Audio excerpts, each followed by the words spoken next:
Hi, this is Dr. Gregory Sadler. I'm a professor of philosophy and the president and founder of an educational consulting company called Reason.io, where we put philosophy into practice. I've studied and taught philosophy for over 20 years, and I find that many people run into difficulties reading classic philosophical texts. Sometimes it's the way things are said or how the text is structured. But the concepts themselves are not always that complicated, and that's where I come in. To help students and lifelong learners, I've been producing longer lecture videos and posting them to YouTube. Many viewers say they find them useful. What you're currently watching is part of a new series of shorter videos, each of them focused on one core concept from an important philosophical text. I hope you find it useful as well. In Book 2 of his On the Nature of the Gods, Cicero is going to have Balbus, the Stoic character, talk about the deification, that is, making something into a god, of a number of things, forces, people that have some sort of benefit or usefulness for us human beings. Just before that, he's going to say that, we've discussed the world as a whole, we've also discussed the heavenly bodies. Now there stands fairly well revealed to our view a vast company, a multitude quite literally, of gods who, interestingly, are neither idle, Cassentium, and that's a dig at the Epicureans whose gods don't do anything, which is why the Epicureans think their gods are actually blessed, and who also don't perform their activities, though they do perform their activities, right, with irksome and laborious toil, as it's translated here, cum labore operoso ac molesto, right? And why is this the case? Well, because these gods, as he says, don't have a framework of veins and sinews and bones. They don't have to eat and drink, right? And their bodies don't make them fear falls or blows or disease from exhaustion, right? This is why Epicurus invented, as he calls it, his do-nothing gods, right? And he says, on the contrary, they're endowed with supreme beauty of form. They're situated in the purest region of the sky. They control their motions and courses so as to be, conspiring together to preserve and protect the universe. But there are other gods, other deities or divinities. And he says, multi autem aliae naturae deorum. So literally, many other natures of gods have been by us human beings both recognized and named, constituetae, nominatae quae sunt. They've been recognized and named by two different groups of people. The wisest people of Greece, so looking to, the philosophers and poets and other people like that, and our, meaning Roman, ancestors. And on account of what? Great benefits that they have provided to us human beings.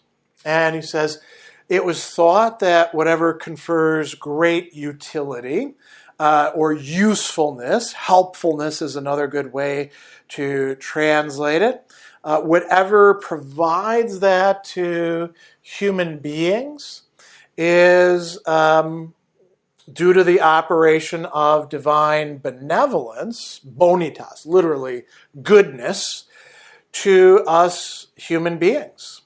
And so there's a couple different ways that this is going to happen.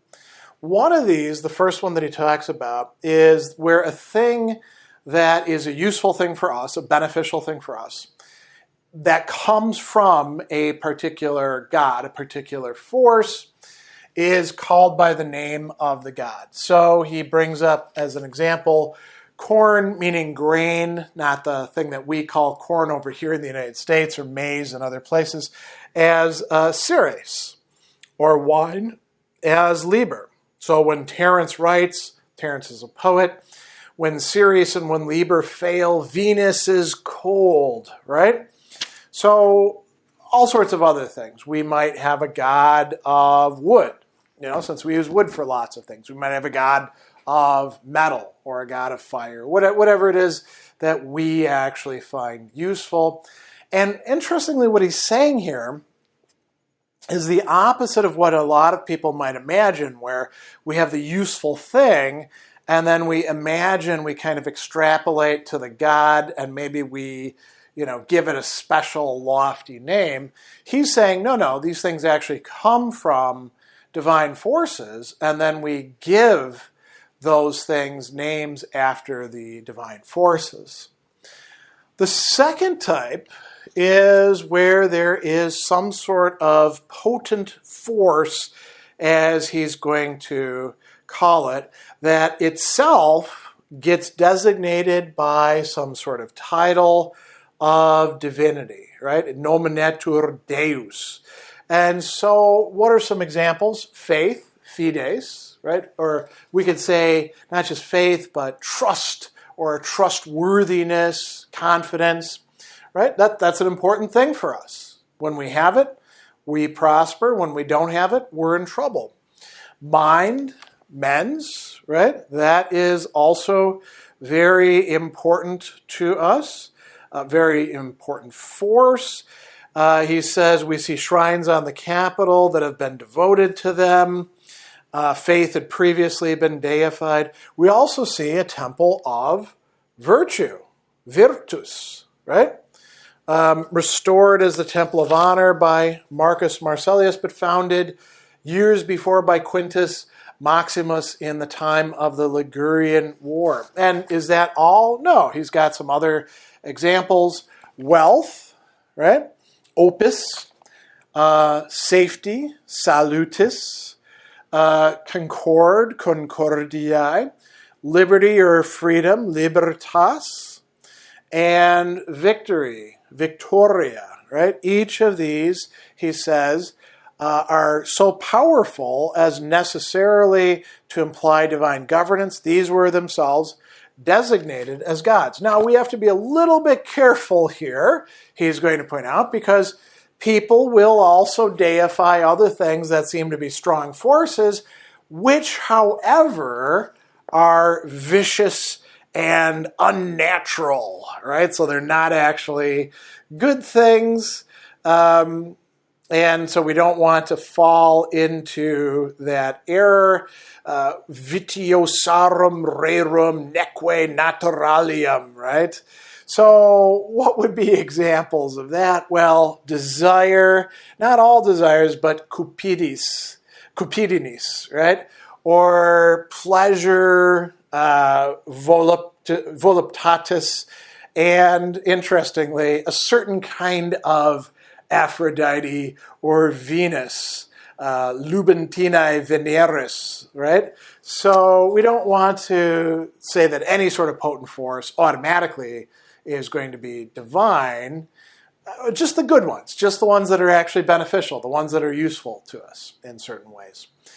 The third kind that he talks about is where we don't have a divine being at the start, and we're not deifying a force, but rather where it's a human being. And this human being does good stuff, not just for a few people, but for a lot of people. And so he calls this a deification of renown, fama, through fame.